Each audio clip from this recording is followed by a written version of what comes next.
this occasion of Guru Purnima, and on behalf of PHF, welcome our beloved Guru Dr. Liaquat Namole sir. And today we have, again come together so that we can pay our respect, our gratitude, show it in terms of whatever we have learned from him. So we have all, like 4 of us are here to share small cases, small important points what we have learned from Dr. Liaquat. Wanted to share again today with all of you. So welcome Dr. Liaquat and thank you. अरे एक minute, recording कौन कर रहा है? जिसने आज का ये किया है ना? हाँ सर, मैं कर वीडियो चैट, वो रिकॉर्डिंग करो। हाँ सर, केले sir. Sorry.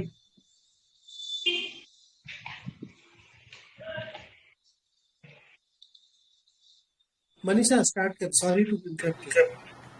Hello, good evening everyone, and on behalf of PHF, happy Guru Purnima from all of us to Dr. Liaquat sir, and let us hear few short cases from our students, Liaquat sir students. We wanted to show, express our gratitude in terms of whatever we have learned and share it with all of you. So I request Dr. Mansi Patil to share the first case. Mansi. Hello, आवाज येतो का आवाज? So very warm evening to all of you.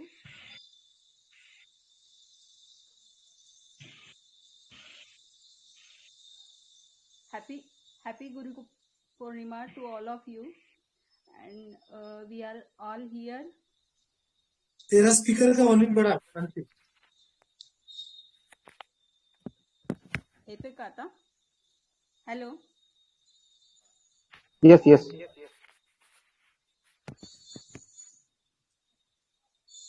Hello.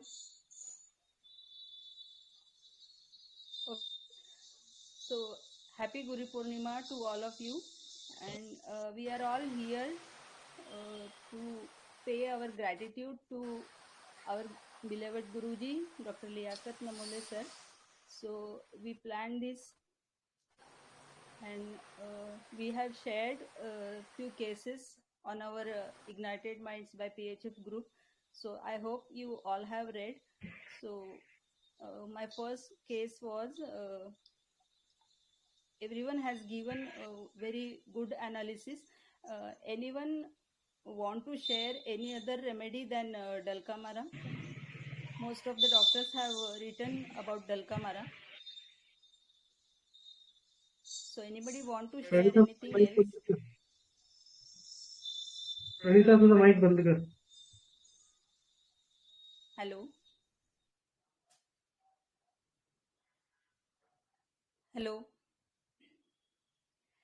मेरी आवाज आ रही है सबको?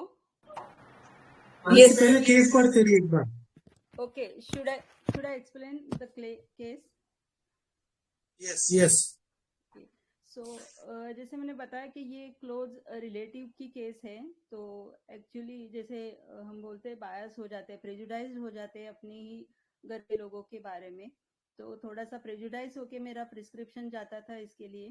तो जब उसने कॉल किया तो कॉल पे जैसे वो हमेशा का उसका ये टोन रहता था बात करते वक्त की, जब भी फोन उठाऊं तो मैं बोलती थी हाँ हेलो, चलो बोलो, बात करो, क्या है, तो उसका टोन कुछ अलग रहता था, हेलो, ऐसे टोन उसका रहता था हमेशा। और कंप्लेंट्स के बारे में भी, मुझे ये हो रहा है, मुझे वो हो रहा है, मुझे एसिडिटी हो रही है, मुझे पेन हो रहा है, मुझे पेट दर्द हो रहा है, या फिर जो भी है कंप्लेंट्स उसके, तो उसी टोन में उसका चलता रहता था हमेशा। और जैसे केस में बताया कि उसको पूछा कि क्या करना चाहते हो तुम, जब तुम्हें ये पेन होता है, तकलीफ के टाइम आप क्या करना चाहते हो, तो बोली कि कुछ नहीं, कुछ मन नहीं करता, बस डल सा हो जाता है, पड़े रहने का मन करता है। और फिर दूसरा इधर उधर की जब बातें हुई तो उसकी बातों में ये था कि हमेशा वो इसकी वजह से ये हुआ, उसकी वजह से वो हुआ, जैसे हस्बैंड के बारे में भी बोला कि ये देखो काम नहीं करते हैं, इनको बोला है हमने कि कुछ आप देखो, काम ढंग का काम करो तो कुछ ये हो जाए, मदद हो जाएगी। अगर अभी तो इतना लग रहा है कि ये नहीं काम करेंगे तो मैं ही जाके कहीं काम ढूंढती हूँ मेरे लिए, ऐसा मतलब वो गुस्से से थोड़ा सा बोला उसने। तो दिस वाज द केस। बहुत सारे डॉक्टर्स ने लिखा है इसमें लैमेंटिंग, है ना, रिप्रोचिंग, डलनेस और बहुत सारे रूब्रिक्स लेके डल का मारा लिखा है। एक्चुअली मैंने भी लैमेंटिंग सोचा था, और लैमेंटिंग सोच के ही मैं उसको लैमेंटिंग उसके साथ रिप्रोचिंग अदर्स, मतलब वो जो दूसरों को ब्लेम करती है हमेशा, है ना, तो उसको ये सोच के, और उसका जो बिहेवियर था उसके, मतलब थोड़ा सा नखरा वगैरह, थोड़ा सा नहीं बहुत ज्यादा बोल सकते हैं, तो वो हमेशा मैं वो पकड़ के कॉकवेटिश पकड़ के उसको लैकेसिस देती थी हमेशा। तो इस बार जब ये हुआ तो आई, तो मैंने सोचा कि नहीं कुछ और सोचते हैं, शायद ये लैकेसिस वर्क नहीं हो रहा है, क्योंकि उसको थोड़े दिन ठीक लग रहा था, लेकिन उसके बाद में उसके सारे कंप्लेंट्स अगेन एंड अगेन वही होता रहा। तो उसका भी कंटिन्यूअसली ये चलता रहा, लैमेंटिंग लैमेंटिंग लैमेंटिंग। तो लैमेंटिंग सोच के ही लैकेसिस दे रही थी मैं, लेकिन फिर मैंने सोचा कि नहीं कोई कुछ और सोचते हैं, तो लैमेंटिंग पेन अबाउट तो लिया था, रिप्रोचिंग अदर्स, और वो जो है चिंता उसको कि पैसे का क्या होगा, अगर पैसे नहीं कमाएंगे तो फिर कैसे भरेंगे, 2 बच्चे हैं उनका फीस कैसे भरेंगे, ये कैसे करेंगे, वो सब चिंताएं जो उसकी थी। तो वो अराउंड द मनी, तो वो मैंने एंजाइटी मनी मैटर्स लिया था, and the most important for anger husband towards. तो ये सोच के डलका मारा दिया था उसको तो डलका मारा से she is okay now. So this was the case.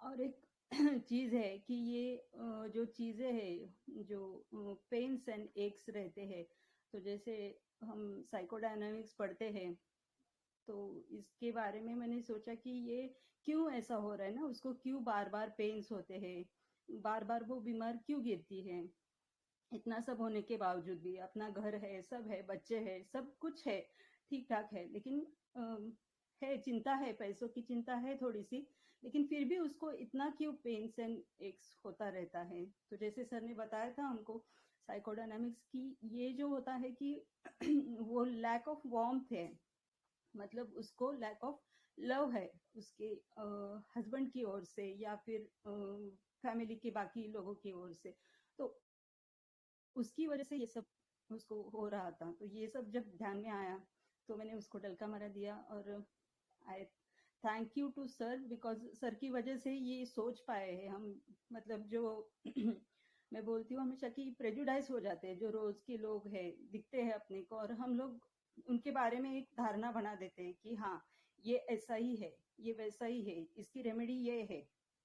तो ये ना करके जैसे अनप्रेजुडाइज बनना है, सर हमेशा बोलते हैं कि इमेजेस मत बनाओ, ये रेमेडी ऐसा बिहेव करेगी, वो रेमेडी वैसा बिहेव करेगी, नक्सोमिका है तो वो ऐसा ही बिहेव करेगी, अर्सेनिक है तो इरिटेबल होगी। तो मैंने अभी ये वीक में इतने अर्सेनिक दिए जो कि बिल्कुल भी इरिटेबल नहीं थे। लास्ट वीक भी मैंने केस डाला था, तो वो अर्सेनिक बिल्कुल भी इरिटेबल नहीं था, बल्कि वो इतनी स्माइलिंग लेडी थी। तो वो इमेज फिक्सिंग नहीं होना चाहिए, ये बात मुझे पक्का अभी ध्यान में आ गई है, और लगता है सबके ध्यान में रहनी चाहिए ये बात। So thank you again, thank you Liyaqat sir for giving us the vision and guiding us for each and every time. Thank you so much.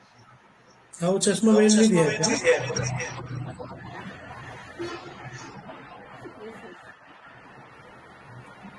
Thank you, Mansi. Very nice, understanding of Dalka Mara. Now I call Vaishali ma'am to share her case.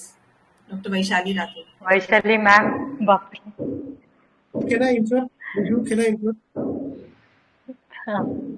Can I interrupt? Of course. Thank you. Mansi, वो जो तू कॉकवेटिश से confuse कर रही थी बेटा, वो क्यों कर रही थी?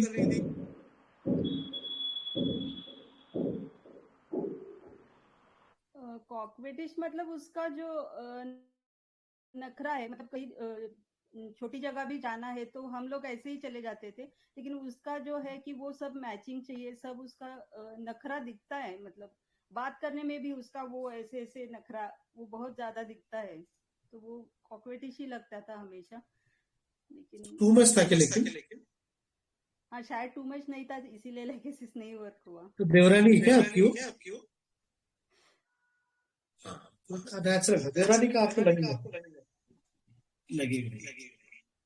एक एक बहुत अच्छा रूब्रिक है डलका मारा का, कोई बताएगा? डलका मारा की चॉइस बहुत फाइन होती है, कपड़े वगैरह ये जो चीजें है ना, उसकी एक बहुत ब्यूटीफुल रूब्रिक है ये आप लोग के लिए होगा, वो ढूंढ के रखो। एक बहुत अच्छा रूब्रिक है, कोई बताएगा? यार मेरी आवाज को क्यों, कोई बताएगा क्या रूब्रिक? ढूंढो जरा, ढूंढ के लेक्चर खत्म होने तक के सब लोग डलका मारा का रूब्रिक ढूंढ के मुझे बताओ, ठीक है?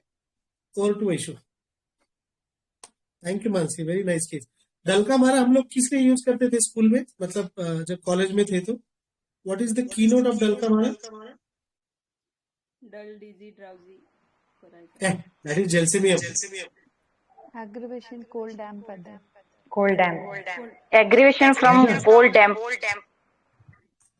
तो कोल्ड एंड डैम्प, समझे? मतलब डलका मारा के, अरे आप लोग स्पीकर बंद करो। डलका मारा के इर्द गिर्द जो होता है ना, ठंडा ठंडा और डैम्प, डैम्पनेस मतलब क्या?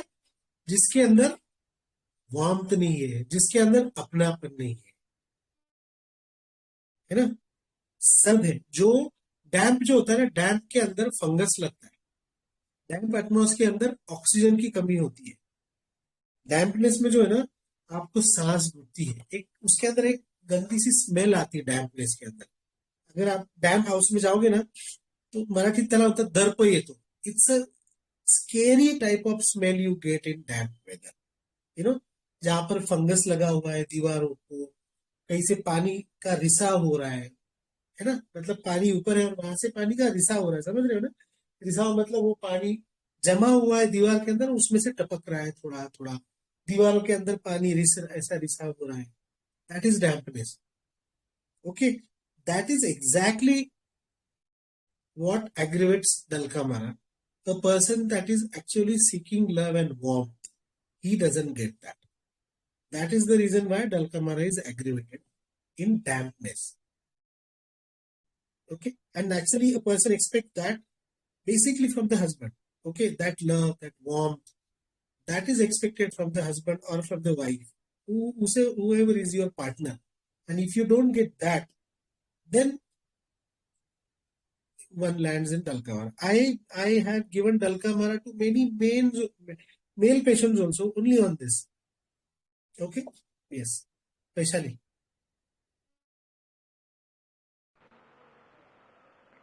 Hello. Good evening, everyone.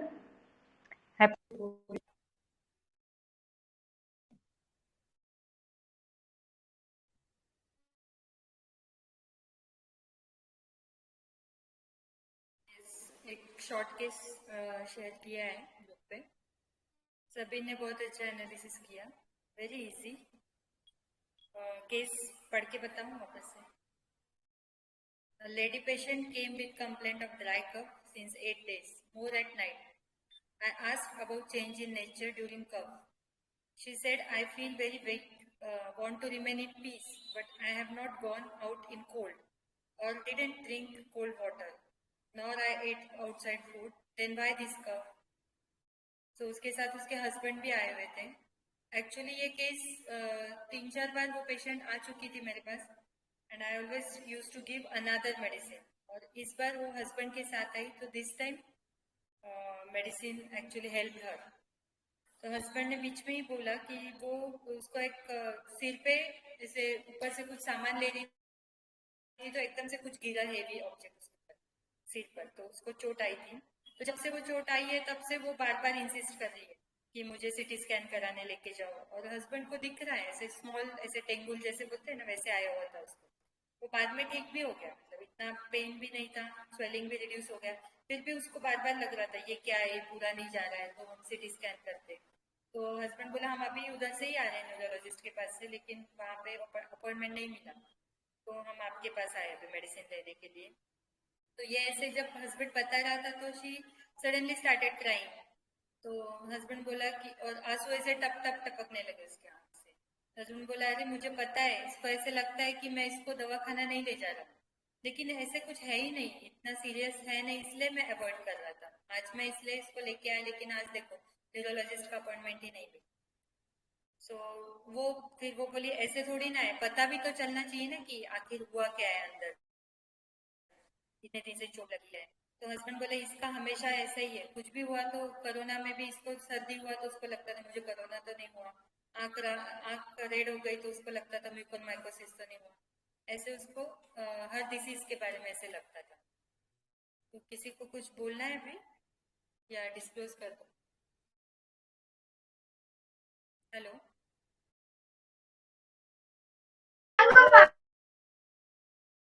Hello madam whole inch वाला रूब्रिक है क्या? नासिक बोल रहे हो क्या? आवाज नहीं आ रही। मैम कैलकेरिया कार्ब लग रहा है, डिलीरियम, लाइट डिजायर और fear impending hello contagious disease.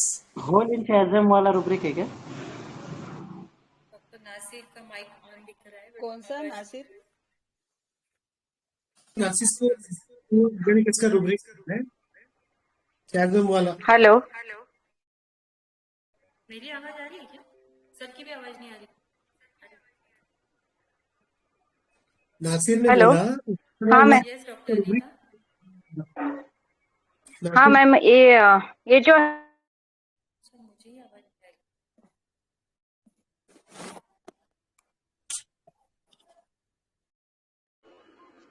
Hello groping as if में है, और वो लाइट डिजायर।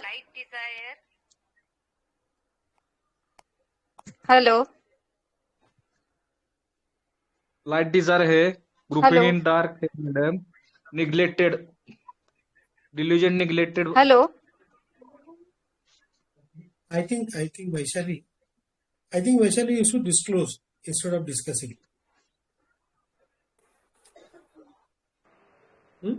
हाँ, अब You should आवाज आ disclose. रही है। I think you should disclose instead of discussing. You should disclose, and then yes you yes, answer others' चलेगा। queries. Hmm? ओके। हेलो। तो all are actually yes. Hello, बीच में disconnect हुआ। मुझे ये स्ट्रेमोनियम लग रहा है मैडम, लाइट डिजायर और ग्रुपिंग एज इफ ड्रग और delusion. She is having every disease she has. बोल की मत, लाइट डिजायर है, फियर ऑफ इम्पेंडिंग डिसीज। बराबर, यस यस, बराबर, यही सब लिया Neglected मैंने by भी। पहले मैं उसको neglected by एक्चुअली husband. ना, हाँ, neglected bye husband, yes. So today all to do with husbands असं होगा today case. नहीं, एक्चुअली पहले मैं उसको 2 बार हस्बैंड। यस यस, करेक्ट है। पहले मैं उसको पल्सेटिला दिया था, बट पता नहीं, उसका हस्बैंड आने के बाद उसका ये सब मुझे पता चला कि वो कितना डरी हुई है, मतलब हर delusion every disease she has, ये एक्चुअली उसका रूब्रिक था। और groping in dark, light desire तो थ्रू एंड थ्रू था केस में, तो वो स्ट्रेमोनियम ही है। All are right, yes, thank you. Thank you, Vaishali, for sharing. We were thinking it could be calcarea, and as per the group chat that was there, nice understanding of stramonium. Thank you. Thank you. One more rubric of ceremonial.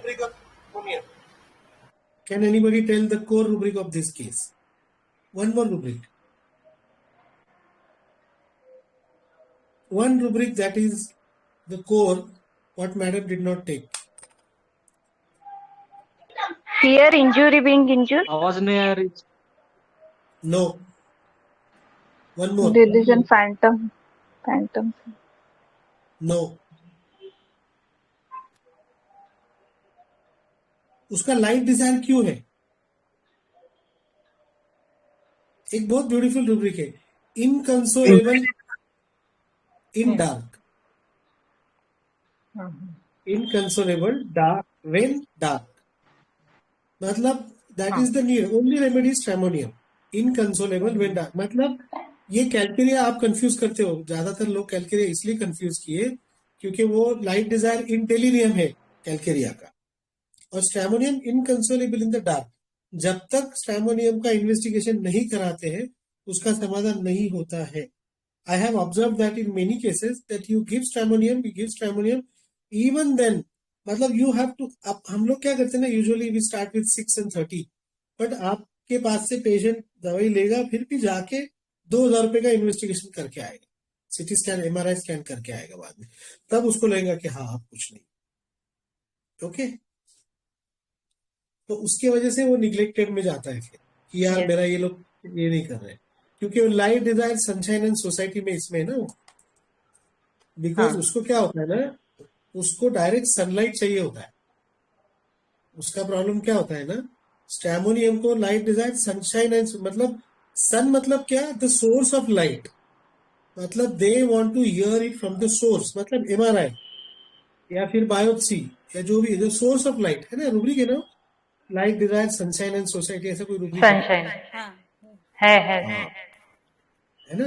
तो मतलब दे want it from the authority, from the topmost of the investigation they would want to do. Sun का मतलब क्या है ना कि the source of light.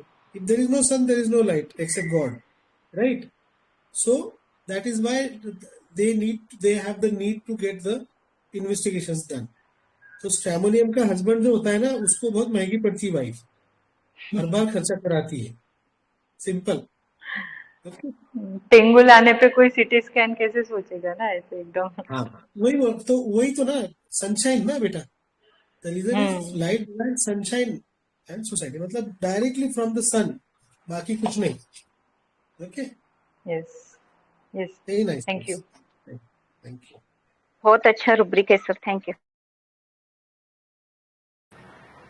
Thank you. So going to the third, I had shared about one case of a young girl. She had dysmenorrhea.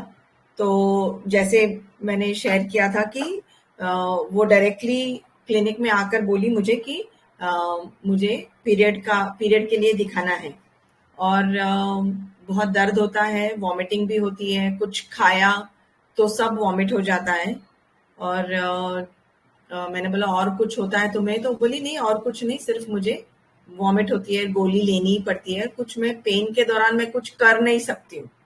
फिर मैंने इसको पूछा था कि आपको इसके बारे में क्या लगता है, तो बोली कि हार्मोन प्रॉब्लम की वजह से है, और हॉस्टल में रहती हूँ तो खाना टाइम पर, मतलब खाना मैं कम कंज्यूम करती हूँ, तो तो ऐसा क्यों आपको लग रहा है? तो बोली कि बाहर रहती हूँ ना, हॉस्टल में रहती हूँ तो खाना मैं कम खाती हूँ, और स्ट्रेस है। तो ऐसा किस चीज का स्ट्रेस है?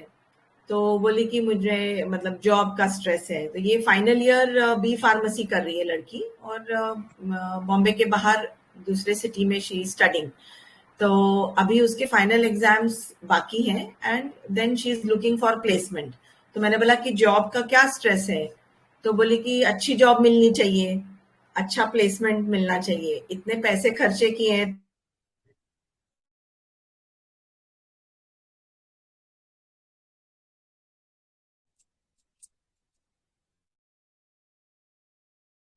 I think we lost Nishu, ना? डिस्कनेक्ट हो गया। हेलो, आ गए, हाँ Nishu, yes, hello,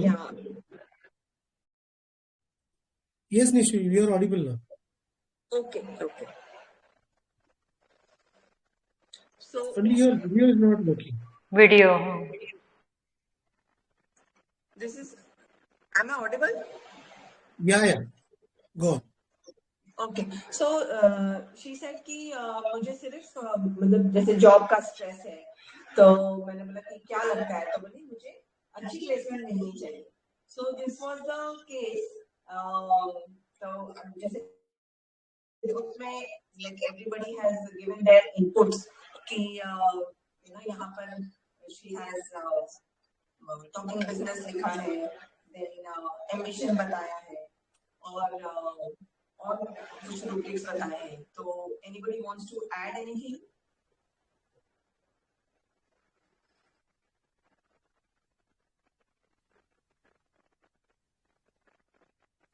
So I'll share मैं इस जैसे सर ने हमें बताया कि हमेशा starting of the case is very important. तो स्टार्टिंग ऑफ द केस में ही पेशेंट ने बोला कि मैं पीरियड के प्रॉब्लम के लिए मुझे बताना है. तो यहाँ पर पेशेंट ने डायरेक्टली स्टार्ट किया, इसलिए I took talking business as the first main rule. और ये लड़की like a young girl for final year B pharmacy कर रही है. She came with her she had come with her mother और वो बहुत मतलब डायरेक्टली अपने सारे सिम्टम्स बहुत अच्छे से बोल रही. और जब उसने बताया कि मुझे लाइक मैं कुछ नहीं कर सकती, और उसके बाद मैंने जब उससे पूछा कि आपको इसका स्ट्रेस क्या है, तो बोलती है कि मुझे लाइक खाने की वजह से होगा, या मैं खाना कम कंज्यूम करती हूँ, या पीरियड्स का प्रॉब्लम है. ये बी फार्मेसी कर रही है, लेकिन साथ में वो अपने मन से ही वो अपने रीजनिंग बता रही है, अपनी थ्योरी बता रही है कि खाना मैं बाहर का खा रही हूँ, इस वजह से मुझे पेन हो रहा है. तो यहाँ पर मैंने इसका थियोराइजिंग लिया, टॉकिंग बिजनेस थियोराइजिंग. फिर मैंने इससे पूछा था कि आप सोते कैसे हो, तब उसने बताया कि मैं साइड में सोती हूँ. And most important I understood कि इसका ये पेन क्यों हो रहा है, बिकॉज इसको चाहिए था कि मुझे नौकरी अच्छी मिले. मतलब इसका था कि पैसे खर्चे किए हैं फैमिली ने इसके एजुकेशन पे, तो उसको पैसे, that was her main concern, money was her main concern. और तो यहाँ पर like how everybody has guessed the remedy, जैसे many of you all have suggested sulphur. Yes, I have given her sulphur. phosphorus and sulfur was coming very close, but theorizing में sulfur was phosphorus was eliminated. और mainly उसका जो तरीका था बात करने का, जैसे सर ने फील के बारे में बताया, यहाँ पर मैंने उसे सल्फर बेसिकली वो एक उसका जो एंट्री पॉइंट था टॉकिंग बिजनेस, और एक फील जो था, मतलब जिस तरीके से वो यंग लड़की मतलब आई फाउंड कि वो बहुत ही ज्यादा शांतपना जैसे बात कर रही थी मेरे साथ. मतलब उसका जो टोन था, लहजा था बात करने का, जब उसने बोला कि जॉब तो अच्छी चाहिए ना, मतलब तब उसने जिस तरीके से बोला वो बेसिस पे मैंने वो फील पे उसको मैंने सल्फर दिया था. तो this is sulphur. Very nice, very nice. Excuse me ma'am, इसमें थ्योराइजिंग कैसे लिया? थ्योराइजिंग समझ में नहीं आया मैम.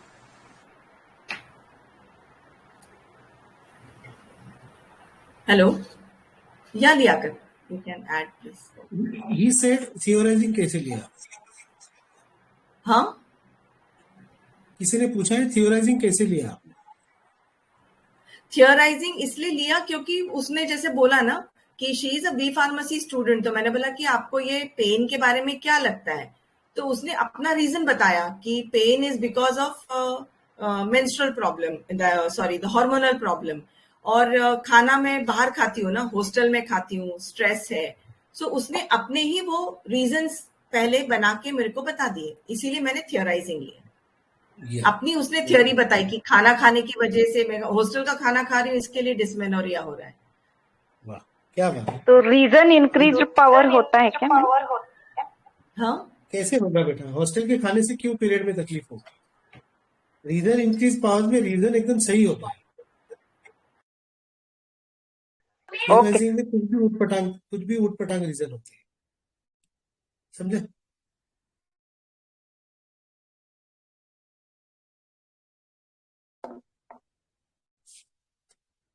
निशु, तेरा माइक ऑन कर.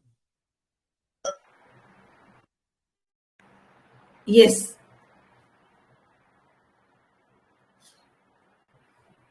Yeah, so this is about sulfur, and this is about the feel. Anything Yes, about the career, anything about career and sulfur.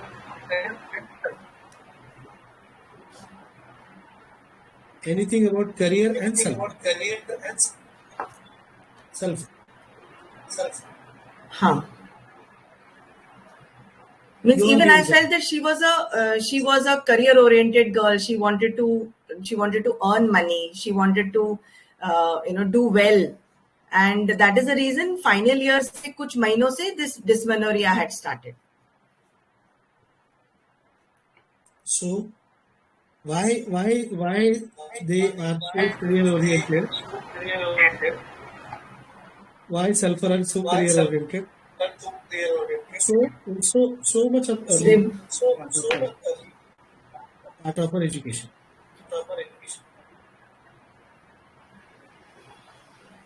Why? There are two rubrics.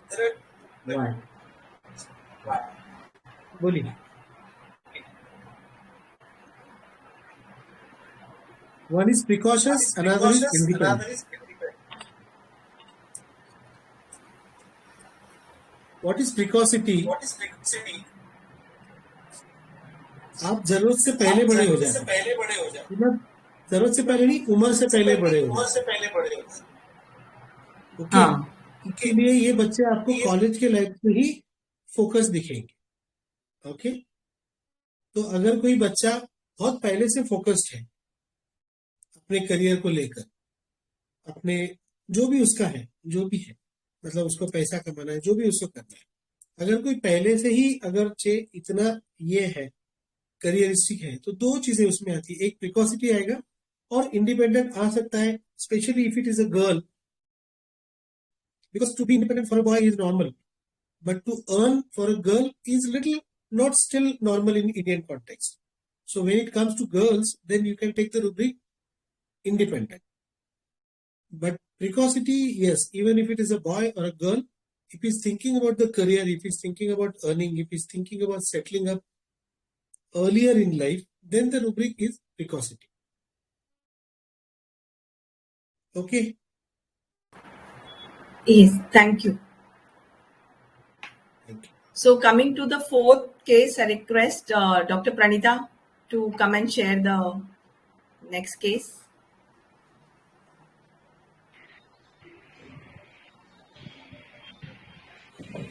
Thank you, madam. So I would like to pay my gratitude to our beloved Guruji, Dr. Liaquat Namole sir, through my case. So I will directly start with the case. So एक 22 years की लड़की है, वो clinic में आई, ऐसे धीरे से ही आके बैठ गई. फिर बोली, मैंने बोला बोलो, तो बोली 4 months हो गए पीरियड्स नहीं आए. तो मैंने पूछा पहली बार हुआ क्या ऐसा, कि मतलब हमेशा इतना गैप होता है. तो बोली कि नहीं, 2017 में हुआ था कि 3 months पीरियड नहीं आए थे, नहीं तो हमेशा 1 month 10 days में आ जाते हैं. तो मैंने पूछा इसकी वजह से कुछ टेंशन आता है. तो बोली कि टेंशन नहीं, काइंड ऑफ ऐसे कुछ टेंशन नहीं होना चाहिए, काइंड ऑफ ऐसे उसने बोला. तो बोली कि पहले ऐसे लगता था कि अच्छा है नहीं आया. तो मैंने पूछा क्यों, पीरियड्स अच्छे नहीं लगते क्या? तो बोली ऐसा नहीं है, लाइक मतलब कि दर्द होता है ना, लाइक बहुत ज्यादा दर्द होता है, तकलीफ होती है इसके लिए. तो मैंने पूछा तकलीफ में, पेन में आपका स्वभाव कैसे रहता है? तो बोली चिड़चिड़ होती है. कौन सी बात पे चिड़चिड़ होती है? तो बोली ऐसा कुछ नहीं, लेकिन जैसे लगता है कि घर पे रहो, घर से बाहर नहीं जाना है, काम नहीं करना है, ऐसे लगता है. तो मैंने इसको पूछा, कुछ पर्सनल सवाल पूछू, घर पे कौन कौन है? तो घर पे ये और उसके पेरेंट्स ही है. तो बोली मम्मी डैडी है. तो जैसे सर ने सिखाया है मेटाफिजिक्स की, पीसीओडी के केस में अक्सर होता है कि मैस्कुलाइन साइड में कुछ पंगा होता है. तो मैंने उसको डायरेक्टली पूछा कि आपके फादर के साथ कैसा आपका रिलेशन है? तो बोली कि काइंड ऑफ अच्छा है, मतलब नॉर्मल है, ऐसा कुछ नहीं, अगर कुछ हुआ भी तो भी फ्रैक्शन ऑफ आवर्स के लिए रहता है.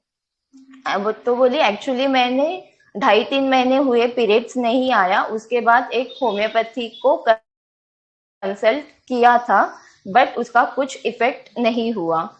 तो मैंने बोला कि उसके पहले मेडिसिन लिया था आपने 2.5-3 महीने, तो बोली कि नहीं लिया। तो मैंने उसको पूछा क्यों नहीं लिया, तो वो एकदम ऐसे अनकंफर्टेबल हो गई ना, एकदम अनकंफर्टेबल होके स्माइल करके, और मतलब उसने कुछ बोला नहीं उस वक्त, एकदम वो अनकंफर्टेबल हो गई।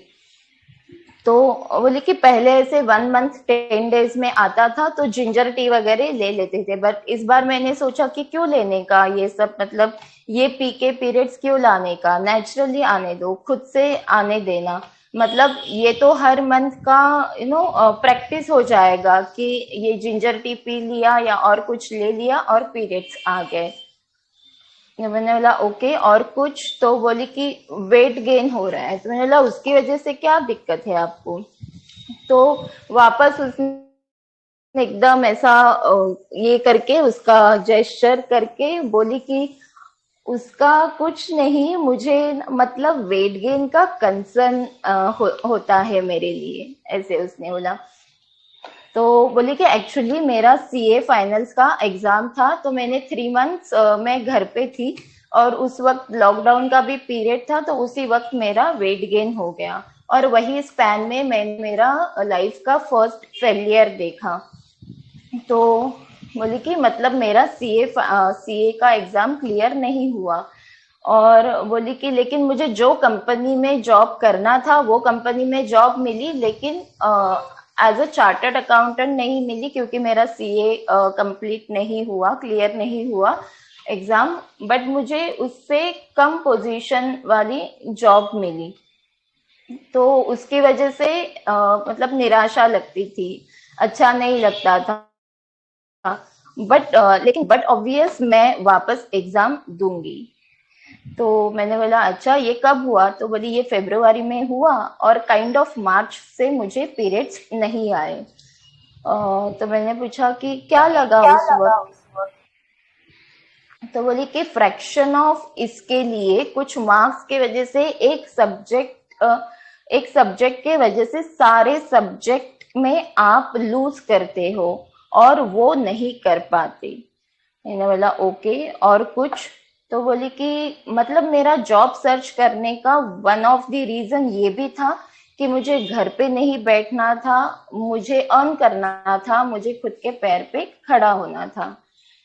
और ये लड़की 2017 में मेरे पास ही आई थी, और मैंने यही जो रेमेडी अभी दी है वही रेमेडी उसको तभी दिया था, बल्कि मैंने उसको बाद में पूछा कि आप अभी मेरे पास कैसे आए, तब उसने मुझे बताया कि 4 साल पहले मैं आपके पास आई थी, तो मुझे इमीडिएटली पीरियड्स आ गए थे, और उसके बाद वो गायब हो गई, मतलब जस्ट उसने फोन पे बोला था कि मुझे पीरियड्स आ गए, उसके बाद वो नहीं आई, तो इसके लिए मैंने उसको नहीं पहचाना।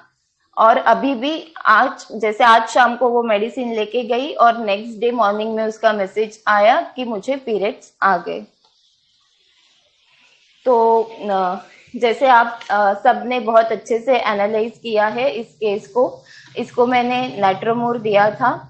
पहली चीज तो ये लड़की में एम्बेरसमेंट बहुत मार्क था, और अफेक्टेशन उसका बहुत मार्क था, ये बार बार like, kind of, fraction of hours, ऐसे जो वर्ड्स यूज कर रही थी, इसकी वजह से मैंने उसका अफेक्टेशन लिया था। ऑब्जेक्टिव रीजनेबल, वो अभी मेरे पास फेथ लेके आई, उस फेथ के साथ कि ये डॉक्टर के पास मेरे पीरियड्स ठीक हुए थे, और अभी भी वो फेथ के साथ आई, लेकिन इससे भी ज्यादा कि जो उसने बोला जिंजर टी वाली बात, तो वो मुझे रीजनेबल लगी कि सही बात है कि ये सब लेके पता नहीं इससे पीरियड आते हैं नहीं आते हैं, मतलब मैं उस पे कमेंट नहीं करूंगी, बट उसने सोचा कि जो भी हो रहा है वो नेचुरली होने दो, कुछ भी चीजें लेके पीरियड्स लाने से अच्छा कि मैं उसको नेचुरली आने दो करके। तो मैंने ऑब्जेक्टिव रीजनेबल लिया। पीरियड्स में उसको पेन होता है, उस दौरान उसको चिड़चिड़ होती है, तो इरिटेबिलिटी, पेन ड्यूरिंग। इसके फेलियर के बाद उसको डिसअपॉइंटमेंट हुआ और उसके पीरियड्स स्टॉप हो गए। तो elements from disappointment, independent, because वो खुद के पैर पे खड़ी होनी चाहती है, खुद अर्न करना चाहती है, ठीक है। और उसके जो जेस्चर थे, ऑकवर्डनेस बहुत ज्यादा मार्क था उसका, मतलब वो बात भी एकदम धीरे से कर रही थी, उसके बातों में भी, मतलब उसका जो स्पीच था वो भी, उसमें भी ऑकवर्डनेस समझ में आ रही थी। इतनी ज्यादा वो ऑकवर्ड थी, वो ना शर्मा रही थी, उसके अंदर वो एक झिझक थी। मैं वो इस रुब्रिक का एक्ट नहीं करके दिखा सकती, लेकिन ये टिमिडिटी, बैशफुल एंड ऑकवर्ड, ये कंप्लीट रेपर्टरी में रुब्रिक है। अगर कोई भी पेशेंट के अंदर टिमिडिटी भी है, बैशफुलनेस भी है और ऑकवर्ड भी है, तो कंप्लीट रेपर्टरी में ये तीनों भी चीजें साथ में दी है, टिमिडिटी, बैशफुल एंड ऑकवर्ड। तो मैंने ये रुब्रिक लिया। स्पीच स्लो में अगर आप देखोगे वहां पे भी नाइट्रमोर है। स्पीच ऑकवर्ड में भी 4 ही रेमेडी है, उसके अंदर भी नाइट्रोमोर है। तो मैंने उसको नाइट्रोमोर 6 के आधे घंटे से 3 डोज दिए थे। नेक्स्ट डे ये लड़की को पीरियड आया। तो यहाँ पे मुझे ये केस मैंने क्यों बताया, क्योंकि फर्स्ट टाइम मैंने भी ऐसे ऑब्जर्व किया। नाइट्रोमोर के बारे में हमेशा हम नाइट्रोमोर, एक जैसे मानसी मैडम ने बोला कि हम एक इमेज फिक्सिंग करते हैं, और सर भी हमेशा बोलते हैं कि हर एक रेमेडी के अलग अलग एस्पेक्ट्स होते हैं। तो हम हमेशा ऐसे ही ना कि नाइट्रोमोर डिग्निफाइड रहता है, नाइट्रोमोर लॉयल रहता है, लेकिन अनग्रेटफुल में भी नाइट्रोमोर है। ये लड़की तभी आई, उसके बाद वो नहीं आई। फिर अभी वो दूसरे होम्योपैथ के पास गई पहले, वहां पे रिजल्ट नहीं मिला। फिर उसको याद आया कि अरे ये डॉक्टर के पास हमें तुरंत रिजल्ट मिला था। फिर वो यहाँ पे आ गई वापस। तो इस तरीके से मैंने ये अनग्रेटफुल रूब्रिक समझा नाइट्रोमोर का, बल्कि मैंने रेपर्टराइजेशन में नहीं लिया था। बाद में जब भी मैं ये रेट्रोस्पेक्टिवली सोच रही थी कि नाइट्रोमोर ऐसे कैसे बिहेव कर सकता है, मुझे विश्वास नहीं हो रहा था कि नाइट्रोमोर ने ऐसे कैसे किया। तो फिर मैंने अनग्रेटफुल रूब्रिक देखा, तो उसमें नाइट्रोमोर भी था। तो कोई भी रेमेडी एक ही तरीके से प्रेजेंट करेगी ऐसा नहीं, इस अलग अलग प्रेजेंटेशंस रहते हैं। तो ये जो चीजें है, टिमिडिटी, बैशफुल, ऑकवर्ड, और स्पीच को इतना, मतलब स्पीच को इम्पोर्टेंस देना, ये स्पीच पकड़ना, ये सारी चीजें सिर्फ और सिर्फ सर के वजह से हम लोग सीखे हैं। मतलब आप सबको तो पता है, sir is a master of gestures. Sir के नजर से जेस्चर्स कभी भी छूटते नहीं है। तो ये सारी चीजें सर ने सिखाई है। दो टिमिडिटी, बैशफुल, ऑकवर्ड का मैं इनेक्ट करके नहीं बता सकती, थोड़ा मुश्किल भी है उसका एक्टिंग करके दिखाना। बट आई थिंक मेरे लास्ट जो केस था लास्ट मंथ में थर्सडे में, वहां पे सर ने एक छोटे बच्चे का केस दिखाया था ये रूब्रिक को समझाने के लिए। तो this is about natrum mur. So thank you so much, and thank you so much, sir, for guiding us always and giving us opportunity to present case. Thank you, sir. Thank you, everyone. Ma'am मेरा एक question है। Yes, sir, बोलिए। जैसे ma'am उस लड़की ने job join की, तो वो उसके लिए अपने आप को फिट नहीं मान रही थी ना? वो कैसे? उसे अपने से लेस, जो उसकी क्वालिफिकेशन थी उसके अनुसार वो उसको लेस समझ रही थी ना अपने से, कि मुझे नीचे इस तरह की पोस्ट मिली है तो मैं दोबारा एग्जाम दूंगी। तो मैम ये तो डिग्निफाइड होना होता है ना, कि वो अपने आप को एक लेवल, तो ये एम्बिशन, लेवल है मेरा, एक लेवल ये क्या लेवल है सर? लेवल है, इससे कम की जॉब मिली तो मैं नहीं करूंगी। सर वो एम्बिशियस है ना, इसके लिए तो उसने सोचा कि वो डिस्करेज नहीं हुई, मतलब अभी वो डिसअपॉइंट हुई, बट उसने सोचा कि नहीं मैं वापस दूंगी एग्जाम। तो वो एम्बिशियस भी है ना लड़की, उसने हार नहीं मानी कि चलो मेरा से नहीं हो रहा है, मैं नहीं करूंगी, मैं वापस दूंगी एग्जाम। और डेफिनेटली एक सीए का जो पोस्ट रहेगा और उसके अंदर जो अकाउंटेंट वगैरह रहेंगे, ऑब्वियसली वो डिफरेंस तो रहता है ना वहां पे, मतलब क्वालिफिकेशन का डिफरेंस तो डेफिनेटली आता है। सीए क्लियर करना बहुत डिफिकल्ट चीज है। आई होप डिग्निटी जो होता है ना, सम्मान का होता है। डिग्निटी का ये चीज से कुछ ताल्लुक नहीं। डिग्निटी सम्मान और सोच का है कि ये अगर बोले कि ये काम मेरे लायक नहीं है, मतलब ये कि मैं वैसा नहीं हूँ। कोई अगर बोले कि ये काम मेरे लायक का नहीं है तो वहां पर डिग्निटी नहीं आता है। ठीक है, डिग्निटी अलग चीज होती है, डिग्निटी सम्मान की चीज होती है। यहाँ पर काम में सम्मान का नहीं, यहाँ पर उसका इनफैक्ट ऑब्जेक्टिव रिजनेबल है कि मैं सीए का एग्जाम फिर से दूंगी और अच्छा जॉब लूंगी, पूरा क्लियर करके लूंगी। Okay,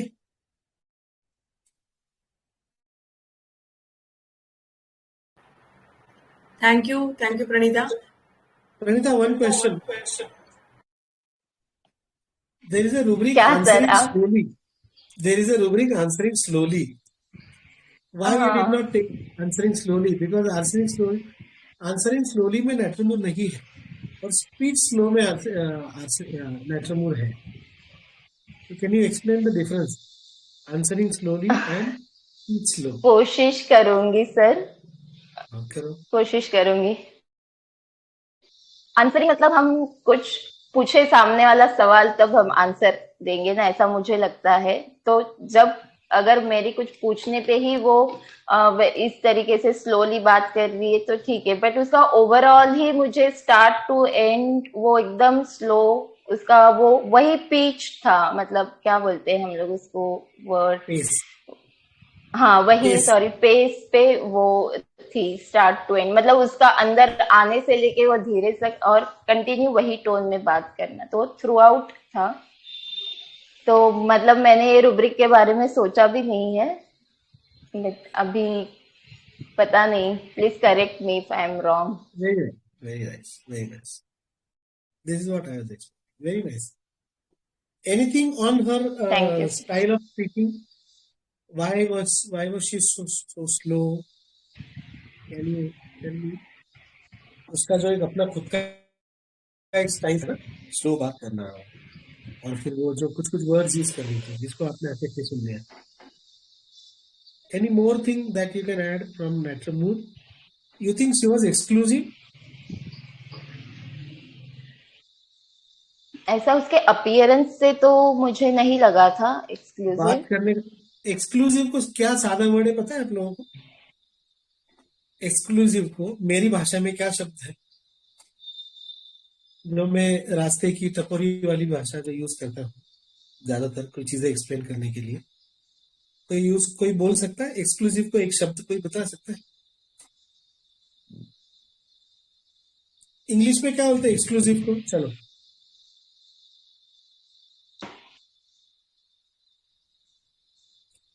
exclusive in English means one of its kind, right? चलो अभी इसको हिंदी में बोलो, हिंदी मराठी में उसके लिए बहुत प्यारा शब्द है, एक ही वर्ड है.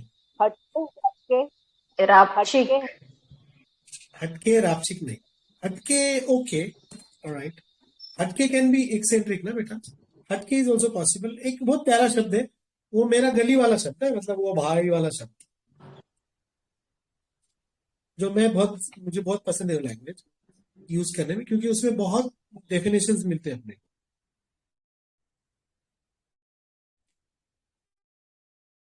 अरे बहुत मस्त शब्द है,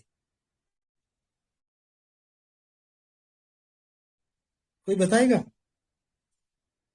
अच्छा, आप चीजें खरीदने जाते हो ना तो आपको बताते हैं, मतलब शॉपकीपर्स भी बताते हैं. ये शब्द शॉपकीपर्स भी यूज करते. हाँ बोलो लता. भारी, खूप भारी आहे. हाँ, काय शब्द है? भारी नहीं, भारी नहीं सर, वेगळी खूप भारी आहे बरं का, साडी खूप भारी आहे. नहीं, सिंगल पीस भारी नहीं. 3 अक्षर है, देखो 3 अक्षर है हिंदी में, 3 अक्षर, 3 अक्षर है. एक नंबर. अच्छा, उसका पहला शब्द और आखिरी शब्द एक ही है, मतलब एक ही वर्ड है, एक ही वर्ड से बना, पहला शब्द आखिरी शब्द. नमूना. एक्सक्लूसिव मतलब नमूना. अपन बोलते ना यार ये नमूना आ गया, ये नमूना है. नमूना मतलब one of its kind, right? जो सब में उठ के दिखता है ना, नमूना मतलब हजारों में एक उठ के दिखेगा. हेलो, समझे ना? एकदम सिंपल. ये भाषा अगर आप यूज करोगे तो आपको माइंड, होम्योपैथी, साइकोडायनामिक्स, जिंदगी सब में मजा आए। Hello, okay, over to Praneeta. मेरा हो गया। अख्तर की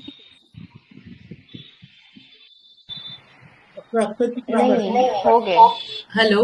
आहे Thank you, Dr. Pranita. Akhtar. Dr. Akhtar's case is also there. yes किया था ना अभी। अख्तर बेटा कहाँ है तू? हाँ सर। हेलो हो शुरू। आ रही सर? जी सर, मेरे प्यारे आ लाल रही शुरू हो सर। जाए। हाँ, थैंक यू सर। तेरा वीडियो ऑन जी कर जी, बेटे, वीडियो ऑन कर। वीडियो ऑन करो। जी sir. Of course video on कर यार, तुम बात ही नहीं। हाँ सर। तो तेरा वीडियो नहीं आ रहा है। चल वीडियो, बोल चल बोल। हाँ सर, सिंपल केस है। First of all I great thanks to my guru doctor Liaqat sir. Thank you sir for your wonderful excellent teaching. Sir से बहुत कुछ सीखने मिला मुझे, बहुत काफ़ी कुछ सीखने मिला। ठीक, सर का जो ऑब्जर्वेशन है, ये सिंपल केस है, ये ऑब्जर्वेशन पे मेडिसिन दिया मैंने ये चीज़ें। Thank you once again sir. Simple case है, मैं इसको व्हाट्सएप ये टेलीग्राम पे मैं पोस्ट किया होगा ना।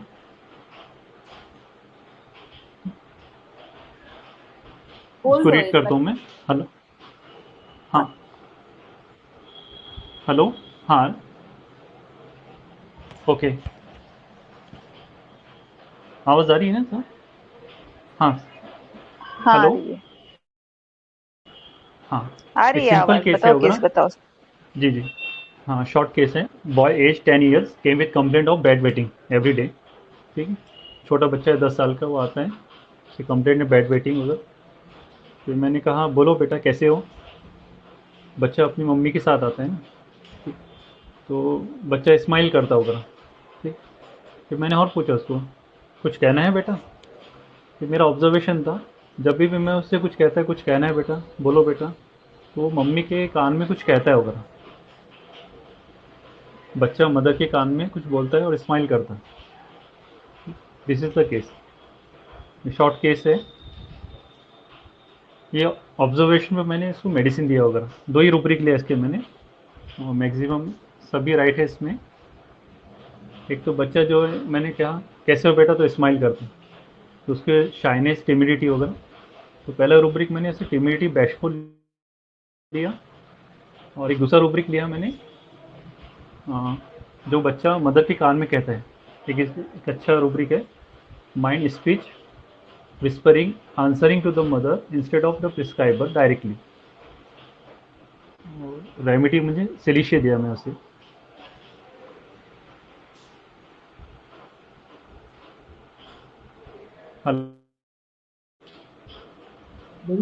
हेलो, हाँ सर,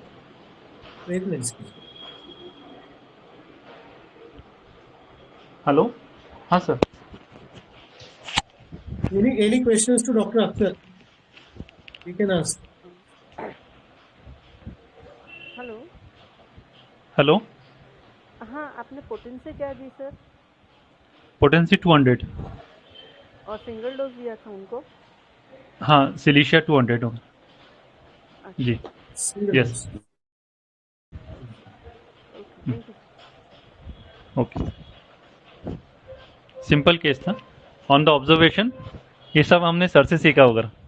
ठीक है, पेशेंट की एंट्री कैसा है, ठीक है, ये शॉर्ट केस था वगैरह।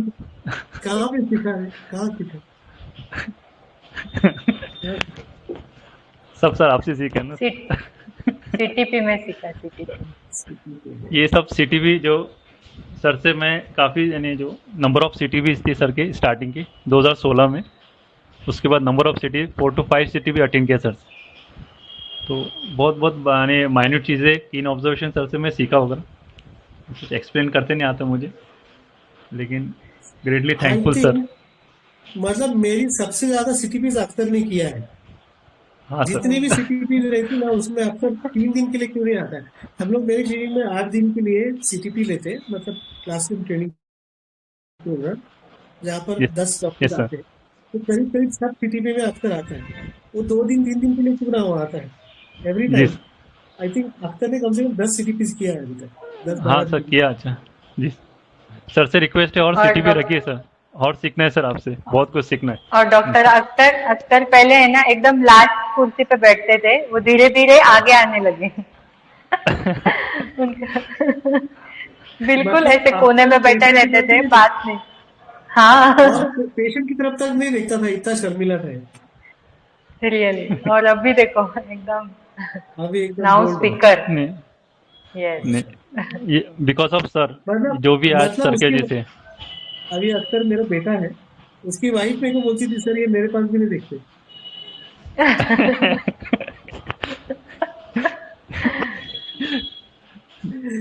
Okay, very nice. आपको वो टीबीडीटी बैचलर रूब्रिक अगर देखना है ना, सब अख्तर से मिलो। सीखना है तो हाँ वो अख्तर देखो से अभी भी वीडियो ऑन नहीं किया है उन्होंने। देखो इतना वेरी लुक आ रहा है। Okay, yes Nishu, any Thank you. questions guys? Yes, my quiz is still there, Manisha madam. मेरा जो क्वेश्चन था डलकामार के बारे में, जिसको मानसी ने कॉकरोचेस बोल के कंफ्यूज किया था, चलो answer to that Mansi.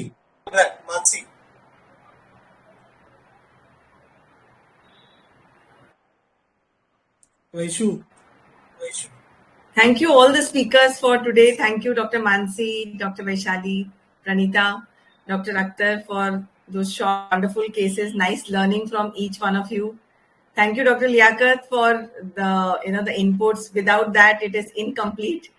And from all of us here again, wishes for a happy Guru Purnima. My question is unanswered still. क्या कॉकविडिश के लिए रूब्रिक देना है?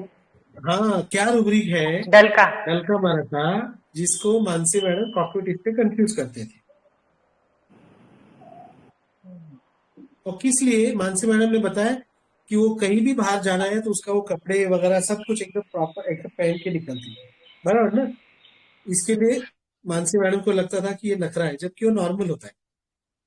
कोई भी शादीशुदा लड़की ने, औरत ने, भले उसका हस्बैंड के साथ में हेट्रेड भी हो तो भी बाहर निकलते वक्त वो अच्छे से निकलते हैं। उसको क्या कहते हैं?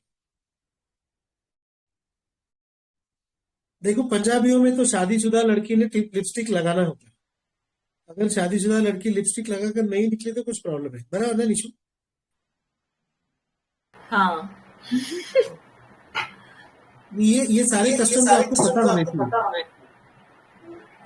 मतलब एक शादीशुदा, अपन जिसको क्या कहते हैं ना कि सवाशना, क्या बोलते हैं उसको? सवाशना बोलते हैं, क्या कहते हैं? सुहासिनी जो होती है ना, सुहासिनी ने हमेशा श्रृंगार करके बाहर निकलना होता है। तो ये मॉरल इंप्रेशन आएगा क्या? Sensitive to moral? सिंपल है, सेंसिटिव टू मॉरल इंप्रेशंस, बराबर। और दूसरा एक रूब्रिक है जो मानसी मैडम ने बताया कि कपड़े वगैरह एकदम अच्छे से, कहीं भी बाहर जाना होता है। फिर अब ये देवरानी है तो इनको लगेगा कॉकरोचेस, ये प्रेशराइज हो जाएंगे, खैर। लेकिन बाहर जाना होता है तो वो जो जाते थे ना प्रॉपर एकदम डेस्क तक, उसका एक रूब्रिक है, सिंपल रूब्रिक है। There is a beautiful rubric in dulcamara, tasteful. हाँ, समझे ना, मतलब उनकी अपनी एक टेस्ट होती है कपड़े। टेस्ट। दूसरा एक रूब्रिक है डलकामार में, डलकामार का एक रूब्रिक है sensitive to opinion of other. मतलब लोग क्या कहेंगे कि ये शादीशुदा है, मान लो कि हस्बैंड डॉक्टर है और ये कैसे निकल रही है बाहर, हस्बैंड इंजीनियर है, यार ये देखो इसकी वाइफ कैसे बाहर निकल रही है, समझ गए? मतलब opinion not only about her, opinion will be for the whole family. Dulcamara में एक रूब्रिक है ना, एंजाइटी फैमिली अबाउट, मतलब पूरे फैमिली के बारे में उसका नाम ये हो जाएगा। ओके, इसलिए डलकामार आपको मर्द में मिलेगा, डलकामार विटी में मिलेगा आपको। डलकामार भले आयरनी हो लेकिन फिर भी डलकामार टेक टप ही निकलेगा। हल्का हमारा सेपिया एक होती है जो हस्बैंड कितना भी बड़ा होगा कैसे भी निकलेगी, क्योंकि उसका एक रूब्रिक है ambition loss of for fame. और एक रेमेडी है क्योंकि sepia also has aversion to husband. Okay okay, sepia also has aversion to husband. इसके लिए sepia will care nothing, she won't care. वो निकलेगी कैसे, उसको कुछ फर्क नहीं पड़ता, लोग क्या कहेंगे खत्म, कुछ फर्क नहीं पड़ता। ओके, एक सेपिया होती है जिसका हस्बैंड से नहीं जाता, इसलिए कैसे भी निकलेगी, काम वाली की तरह निकलेगी, उसको कुछ फर्क नहीं, कैसे भी कपड़े कैसे ऐसे पहन के निकल जाए। Okay, this is very very important to understand. Okay, जिसको हम लोग हमेशा कॉकपिटिश में अटकते हैं ना, थोड़ा सा उसके पीछे का वाई भी हम देखा करें कि ये बंदा नखरा क्यों कर रहा है, या ये बंदा इतने अच्छे से डेक्टअप क्यों आ रहा है, वो भी सोचने का है। थोड़ा सा वाई की तरफ भी जाया करेंगे, नहीं तो फिर माइंड मेथड बदनाम हो जाती है, फिर लोग बोलते हैं कि ये बहुत सुपरफिशियल चीजों में जाते हैं और फिर हम लोग फेलियर का सामना करते हैं। ओके, कॉग्निटिव ये रूब्रिक एंट्री पॉइंट मत रखो जब तक कि वो बहुत ज्यादा हो। एक लड़की दूसरी लड़की के सामने नखरा करे तो उसको कॉग्निटिव टू मच मत लो।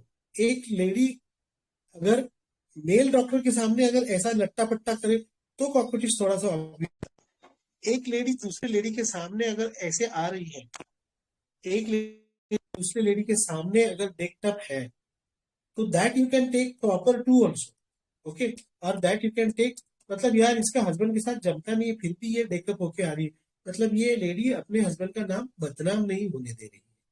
भले इसका हस्बैंड के साथ गुस्सा हो, भले इसके हस्बैंड के साथ नहीं जमती है, पर ये सोसाइटी में एकदम इस तरीके से जाएगी, बच्चों के सामने भी इस तरीके से पेश आएगी कि हस्बैंड का नाम खराब ना हो। This is sensitive to moral relations. Okay, और अगर वो इस बात की वजह से अगर मतलब हस्बैंड अच्छा है, थोड़ी सी अनबन है, फिर भी लेडी एकदम ऐसी जा रही है, कैसी भी शैबी जा रही है, तो then you can actually take the rubric moral feeling point out, क्योंकि उसको मॉरल्स नहीं है कुछ भी कि यार हस्बैंड के बारे में लोग क्या कहेंगे, यार इसका हस्बैंड डॉक्टर है, इसका हस्बैंड इंजीनियर है, इसका हस्बैंड नगर सेवक है, जो भी है। Okay, then you can even take the rubric moral feeling quantum. Morals is not only to do with your character. Your character is not your sexual behavior. Please remember, do not confuse character only with sexual behavior. Pranita, जो mute कर बेटा. Do not confuse your this thing character only with sex. Please remember, चरित्र इंसान का सिर्फ उसका लैंगिक उसके व्यवहार से नहीं होता है। चरित्र इंसान का उसका जो दोस्त है, उसका जो कंपेनियन है, उसका जो पार्टनर है, उसका जो एक रिलीजियस एक सोसाइटी है, उसकी जो एक अपनी सोसाइटी, जैसे डॉक्टर्स होता है ना कि अरे डॉक्टर होके कैसा बिहेव करना है, ऐसा आप बोलते हैं ना, तो वहां पर ये आ जाता है, यार इतने अच्छे ब्राह्मण फैमिली का होके भी ऐसे बिहेव कर रहा है, तो आपके कास्ट से भी रिलेट करता है, आपके प्रोफेशन से भी रिलेट करता है।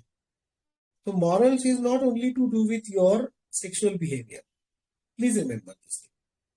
ओके, हमको उसको थोड़ा ब्रॉडर पर्सपेक्टिव में लेकर समझना है, और सही पर्सपेक्टिव में। ब्रॉडर का मतलब है सही पर्सपेक्टिव, नहीं तो हम लोग फिर नैरो माइंडेड होते जाएंगे। ओके, फिर हम लोग कन्फर्मिस्ट होते जाते हैं। जो डॉक्टर्स बाद में जो स्टिफनेस आता है ना डॉक्टर्स के अंदर, वो कन्फर्मिज्म की तरफ जाते हैं, फिर वो सल्फर कालिका, फिर वो डॉक्टर्स ऐसे बनते चलते, then you become stiff, and when you become stiff your growth stops. Okay, thank you all the speakers, Mansi, Vaishali, Manisha, Pranita, Akhtar, my sister Manisha. Akhtar, there are speaker band kar beta. Thank you very much for the honor. I don't deserve so much of. I deserve the love, of course, very much. I deserve the love, and you are my children, and I'm blessed. Thank you very much. I am not your guru. I am your colleague. Please remember, I also learn a lot of things from you. So हम लोग एक दूसरे के teachers हैं. Okay? हम लोग एक चीज मैं बोलता हूँ कि गुरु पूर्णिमा के वजह हम लोग we are educators. Okay, we all are educators, we all are educating each other, we are not teaching anything. Okay, thank you Nishu. Thank you sir, thank you sir, thank you everyone. I have a Thank you all participants. Guys, I want to share one thing. My sister has sent me these lovely flowers, and I thank Manisha, Nishu. Thank you very much for these lovely, lovely flowers. Okay, lovely flowers. Thank you. Thank you. चलो Bye bye. कुछ है क्या? नहीं